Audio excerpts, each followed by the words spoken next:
Ryan's eyes wandered the crowd. You there, Anaya of Neverwood, daughter of Sisika of Neverwood. He pointed down at a thin, unkempt woman, stunned that the king knew her name.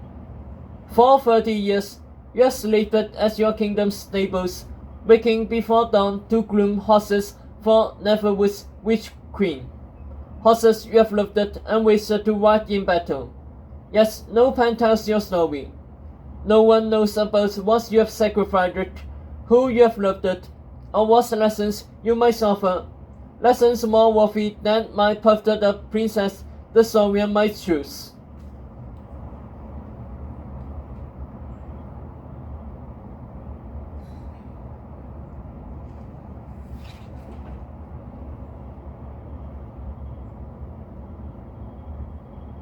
Ananya brushed the red as those around her gave her admiring looks.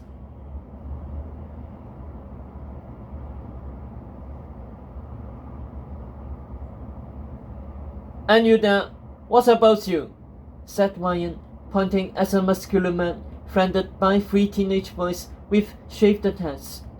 Dimitrov of Maidenfell, whose 3 sons applied to the school for good and were each denied it, and yet all now serve as footmen for the young princess of Maidenfell.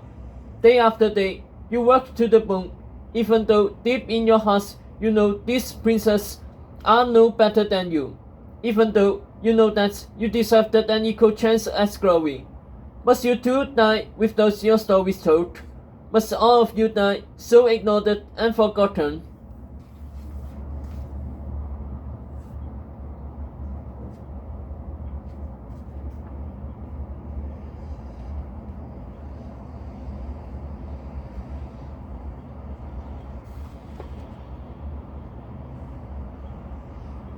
Dimitrov's eyes welled as tears while his sons put their arms around their father. Hester could hear the murmurs building in the crowd. Odd that someone with such great power was honoring people like them. That he was even seeing them at all. But what if there was a pen that told your stories? Ryan offered. A pen that wasn't controlled by mysterious magic, but by a man you trust. A pen that lived in plain sight instead of locked behind school gates. A pen made for a lion. He leaned forward. The historian doesn't care about you. I do. The historian didn't save you from the snake. I did. The historian won't answer to the people. I will. Because I want to glorify all of you. And so will you my pen. Yes! Yes! Cried the people. My pen will give voice to the voiceless. My pen will tell the truth. Your truth, the king announced. Please, please. The reign of the Saurian is over, Ryan bellowed. A new pen rises. A new era begins.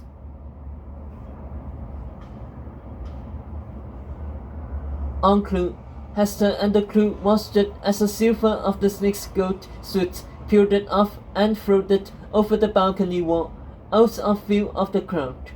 The golden strips reverted to a scaly black screen as it drifted higher into the air, still unseen. Then it descended over the mob and into sunlight towards King Ryan, magically morphing into a long gold pen, knife sharp at both ends.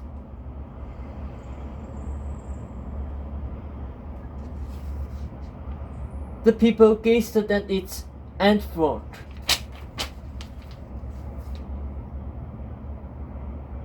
At last, a pen for the people, Ryan called out as the pen hovered over his outstretched hand. Behold, Lion's Mane! The masses exploded in their most passionate cheers yet. Lion's Mane! Lion's Mane! Ryan pointed his finger and the pen soared into the sky over Camelot's castle and wrote in gold against the pure blue canvas like it was a blank page. The snake is dead. A lion has risen, the one true king. Desert, all citizens of the woods, good and evil, knew that before King Lion. Descendants from Camelot were forced to a knee by those around them.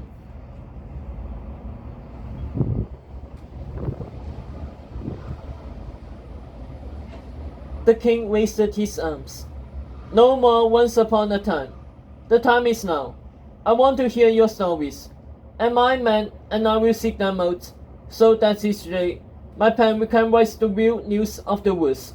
Not tales of arrogant princes and witches fighting for power, but stories that spotlight you. Follow my pen and the Soviet will no longer have a place in our world. Follow my pen and all of you will have a chance at glory.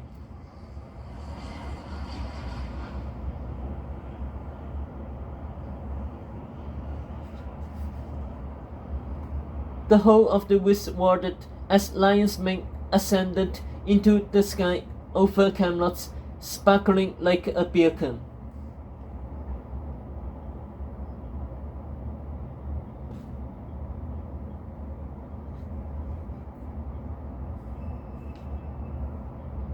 But Lion's mane alone is not enough to overcome the Saurian and his legacy of lies. Ryan continued. The lion in the tale of the lion and the snake had an eagle by his side to ensure that no snake could ever find its way into his realm again. A lion needs an eagle to succeed, a leech to the king who can serve as his closest advisor. And today, I bring you this leech who will help me fight for greater woods. Someone you can trust as much as you trust me.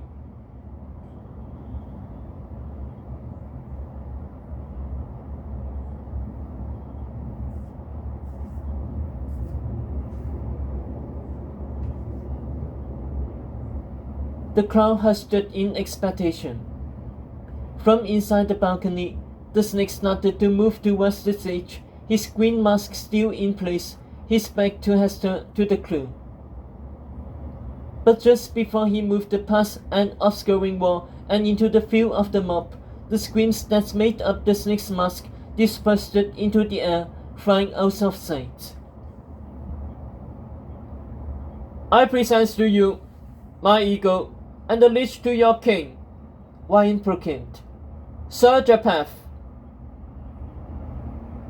Into the light walked the snake, revealing his face to the throne, the gold of his suit kindling to shimmers to the sun. Gasps came from the crowd.